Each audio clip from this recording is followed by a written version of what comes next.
Le rassemblement samedi des Gilets jaunes à Angers, qui a rassemblé environ 2500 personnes, s'est achevé par des violences après avoir débuté pacifiquement, a constaté un photographe de l'AFP. 4 personnes ont été interpellées, a précisé la préfecture, indiquant dénombrer quelques blessés légers parmi les forces de l'ordre et faisant également état de 2 manifestants incommodés par les émanations de gaz lacrymogène. La préfecture mentionne également une tentative d'incendie contre la Banque de France et des dégradations sur le chantier du tramway.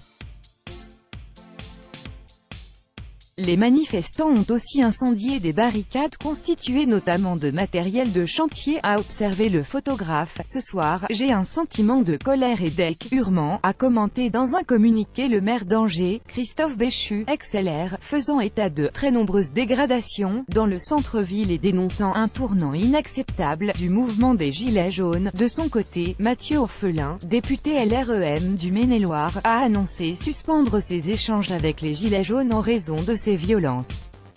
La plupart des Gilets jaunes ne se sont pas immédiatement désolidarisés de ces violences et beaucoup sont restés là où la situation dégénérait, malgré les engagements pris.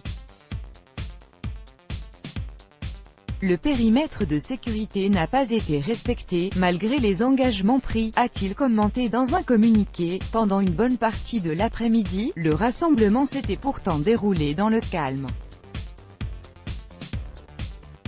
En fin d'après-midi, les forces de l'ordre avaient dispersé aux grenades lacrymogènes et aux canons à eau des Gilets jaunes qui cherchaient à s'approcher de la préfecture, avait constaté le photographe. La manifestation d'Angers était annoncée comme une manifestation pour l'ensemble de la région Pays de la Loire. Mais un autre rassemblement a réuni entre 800 et 900 gilets jaunes à Nantes, selon la préfecture de Loire-Atlantique. 8 personnes y ont été interpellées, a-t-on précisé de même source, en faisant état de quelques frictions avec les forces de l'ordre.